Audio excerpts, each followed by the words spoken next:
Jazz en las Rocas. El jazz no es para conocedores, es para quien lo quiere escuchar. Estamos con Benjamín García, bajista. Bienvenido, gracias por estar acá. Gracias a un ustedes. mosquito. Sí, claro. Ya está Jimena en eso. Cuéntame, ¿cómo conociste el jazz? Bueno, el jazz específicamente creo que fue gracias a un amigo que me prestó un disco de Charles Mingus. Era una recopilación y me acuerdo mucho como de... Gracias, muchas Jimena. gracias. Salud. Salud. Salud. Salud. Gracias, Bush Mills. Me acuerdo mucho de la primera pieza que venía, que se llama Haitian Fight Song. Ok. Se llama Haitian Fight Song y desde ahí como que me llamó muchísimo la atención, que fue como... O sea, le puedes poner nombre y apellido al momento que te atrapó. Sí, de hecho yo estaba en secundaria y nos intercambiábamos muchos discos para escuchar, principalmente de rock, y mi amigo me dijo, mira, escucha esto. Tú ahí ya tocabas, supongo, sí. el bajo por Charles Mingus, ¿no? O sea, Bueno, el bajo específicamente no, pero empecé a tocar piano desde muy chico por mi papá, que mi papá es músico, y mi papá es contrabajista, pero de clásico. Tocaba en las orquestas. Entonces yo solo tocaba un poco de guitarra, un poco de piano. Y sí, fue curioso que el primer disco de jazz fuera de un contrabajista, pero no lo había notado hasta ahora. Sí, y de hecho, pues sí, como que el escuchar todo eso desconocido, como que dije, wow, quiero saber más, quiero saber qué está pasando ahí, ¿no? Entonces como que me llamó mucho la atención y a partir de ahí empecé a buscar más discos, pero para el primer momento fue ese. ¿Qué época de tu vida estamos hablando? ¿Cuántos años tenías más o menos? Pues tenía yo creo que unos 13 o 14 años. ¿Ya tocabas el piano? ¿Ya te gustaba la música? ¿Te pensabas dedicar a la música?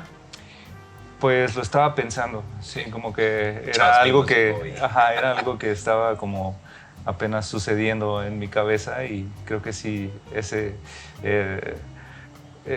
eso que ocurrió pues me ayudó a tomar esa decisión, yo creo, de dedicarme a la música. Qué chido. Entonces, escuchas a Charles Mingus, Haitian Fight Song, y ¿qué pasa después? ¿Te empiezas a ir directo al jazz, coqueteas, le tienes miedo? Pues fue poco a poco, o sea, como que me daba mucha curiosidad que yo no entendía nada de lo que estaba pasando, porque al menos en los discos de rock que yo escuchaba, pues entendía dónde estaban los versos, el coro, ¿no? Las letras, ¿Qué los riffs. escuchabas de rock? Pues escuchaba mucho new metal, Korn, System of a Down, Metallica, Pantera y bueno, también Queens of the Stone Age, de todo. Toda la banda de los buenos, Entonces, empecé a buscar más discos de jazz y más artistas. Y yo crecí en Querétaro, entonces como que no había mucha información en ese momento. O sea, la cuestión del internet no era como lo que es ahora.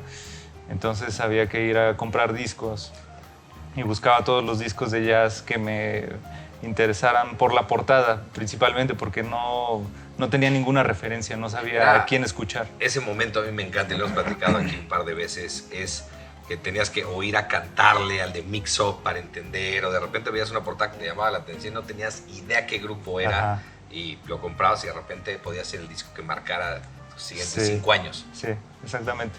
Qué chido. Sí. Y bueno, también el mix-up de allá no tenía mucha variedad, entonces como que compré lo que había. También hasta todavía en esos momentos en los supermercados había una sección de discos y había una compilación que se llamaba This is Jazz. Entonces empecé a comprar todos los volúmenes y ahí empecé a conocer que Charles Mingus ya lo había conocido, Thelonious Monk, Louis Armstrong, Duke Ellington, todos, ¿no? A los grandes. Ajá, sí, era así como recopilación de discos clásicos. Ahorita que dices de los supermercados, me acuerdo, no sé qué tanto me gusta contarlo, pero cuando tenía como 15, 16 años, me vi que mi mamá decía, ay, es que es Julio Regalado y entonces en la Comer hay ofertas. Y yo, pero tienen discos. Sí, también están en oferta. Córrele a cuanto disco pudiera comprar. Y sí, ¿no? Era un gran lugar para hacerte de discos. Sí, totalmente.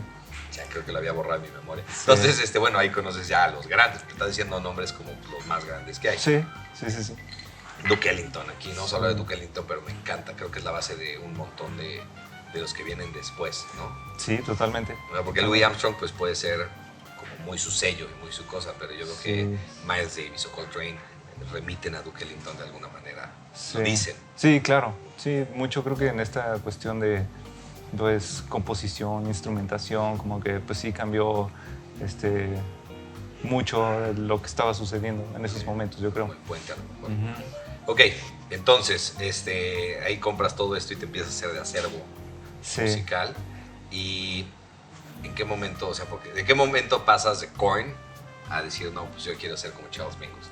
Pues creo que cuando escuchaba rock no tenía muy claro que quería dedicarme a eso, ¿no?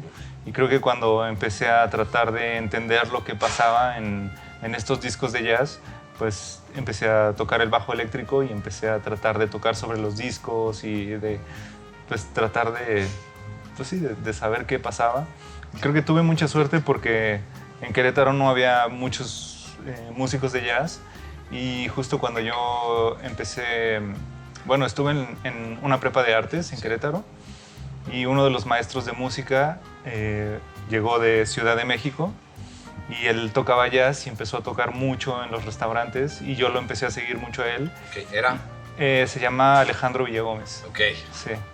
Qué chido. Sí, entonces digamos que él fue como mi primer maestro de jazz. Empezaste a buscar, fue como, ¿dónde toca? Yo voy a oírlo.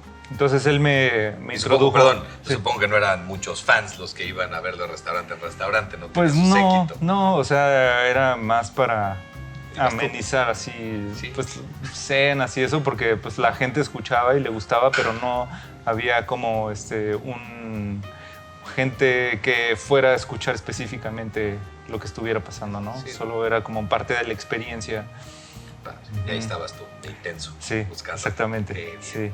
Y ya Alejandro pues me introdujo primero hacia el Real Book, que estaban ahí todas las piezas, y me dijo cómo entenderlo, de qué trataba los cifrados, y de pues, las formas, como que me dio así cosas básicas de cómo entenderlo.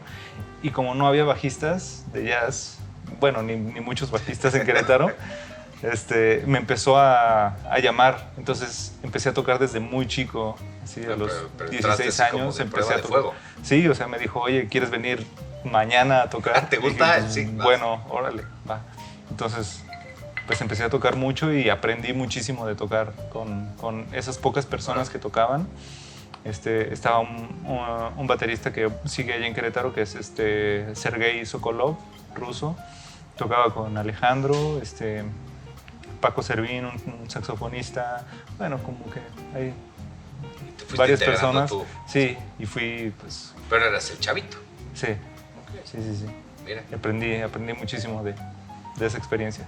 Por aventado la suerte te sonrió. Sí. Ok, qué bien. ¿Y ahora qué significa ser músico de jazz hoy en día para ti? Pues creo que muchas cosas. O sea, está como que el lado artístico, que es como que lo que más me llama, ¿no? Pero a veces el ser músico de jazz no te permite tocar siempre como música original o en lugares donde la gente te escucha, ¿no? Entonces es como un balance entre pues esta creación artística y el también sobrevivir de estar tocando, ¿no? Porque al final yo no quiero dedicarme a otra cosa más que a tocar, ¿no? Entonces es como ir encontrando un balance y también pues ir tratando de tocar con la gente que me gusta tocar, o sea, como que cada vez tengo más claro qué proyectos me gustan, en qué proyectos puedo aportar algo también y específicamente para mí, como toco con trabajo, pues es básicamente hacer que la música de otros funcione y suene bien, ¿no? Claro. Entonces creo que eso es algo muy importante como de mi visión de lo que significa ser músico de jazz como bajista. Y en la pandemia también me di cuenta de que es muy importante para mí la cuestión social, porque cuando empezó, o sea, como que yo venía con una muy buena racha, estaba estudiando, estaba yendo al gimnasio, estaba yendo al nutriólogo, así como que todo estaba encaminando a que iba a ser así un gran año y de repente todo empezó a decaer, ¿no? Ajá.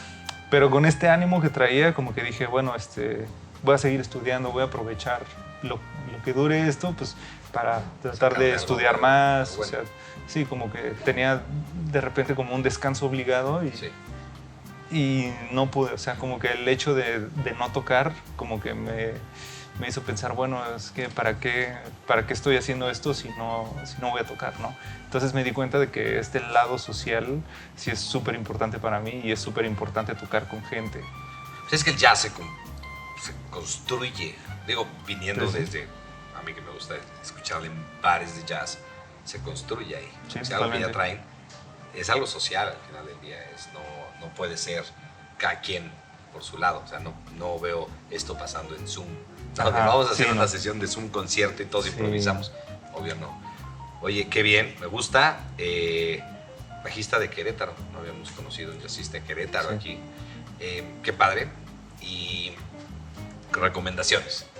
Recomendaciones para alguien que quiere empezar a escuchar jazz. Ok. Voy a dar recomendaciones de los discos que yo empecé a escuchar.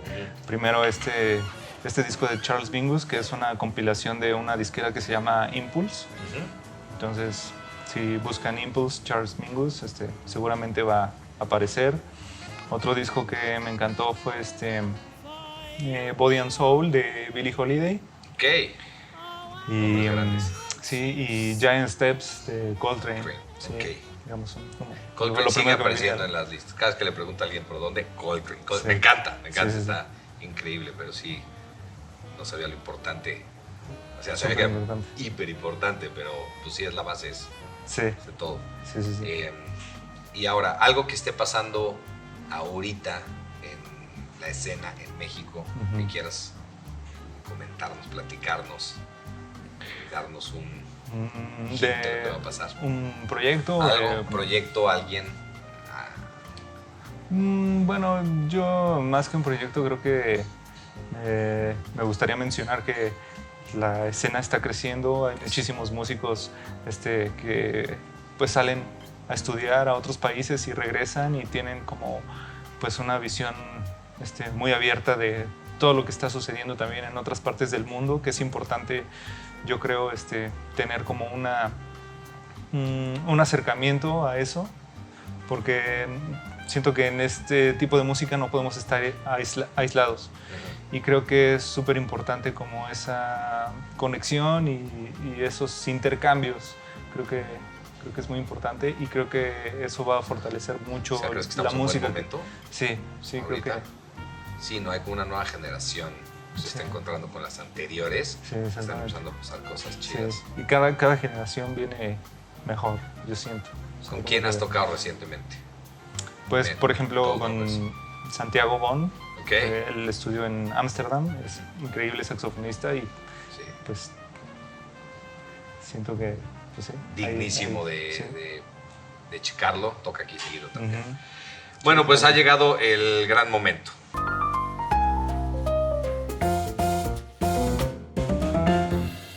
Pues la anécdota que les traigo en este episodio es una medio espiritualoide de la gente del whisky.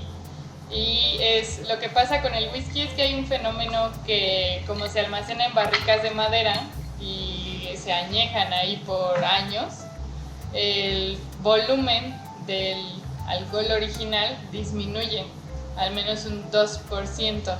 Entonces la explicación que le daban los whiskeros de antaño es que ese 2% es el porcentaje que le corresponde a Los Ángeles. Porque se evapora, entonces como se evapora, Los Ángeles se lo están tomando para hacer de un gran whisky. Ángeles briagos. Ángeles, sí, bueno, como todos. Pero sí, el 2% que se evapora de los whiskies, que eso sigue pasando, pues es el 2% de la cuota de Los Ángeles, así se le conoce, la cuota de Los Ángeles. ¿Qué? Me gusta, interesante. ¿Sí? ya tienes una anécdota que nos puedas Sí, compartir. de hecho me acordé de una anécdota que justo sucedió aquí en Parque Bandenos hace un par de semanas con un saxofonista increíble que se llama Jerome Sabá, Sí. que vine a escucharlo. Estaba tocando con Gabriel Puentes y Luri Molina. Y me acuerdo así que escuché el primer set y dije, wow, este saxofonista es increíble, ¿no? Y lo pensé mucho por la cuestión de la percepción, ¿no? O sea, como que yo como público así se me hizo increíble. Y luego me enteré que Jerome tuvo problemas con su saxofón, Sí. que no podía tocar y que estaba súper incómodo. Y se me hizo muy loco que él estuviera tan incómodo en el escenario y yo gozando tanto Sí, de se este le fue lado un del público. registro y la gente no se dio cuenta para nada. No, No, sí, sabe lo que hace Jerome sí, Sabá. estuvo increíble. Me La pareció... percepción de las cosas. Pues, salud. Salud. Gracias por sus anécdotas. Pues, terminamos. ¿Dónde podemos saber más de ti? Todas mis redes son @bengarciabase o Ok. tengo una página web que es igual bengarciabase.com. Ahí sabremos qué estás haciendo, qué Así estás es. tramando.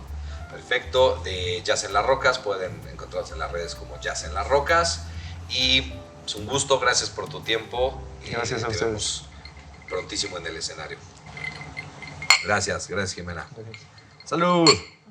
Gracias Bushmills. Jazz en las Rocas. Agradecemos a nuestro patrocinador, Bushmills.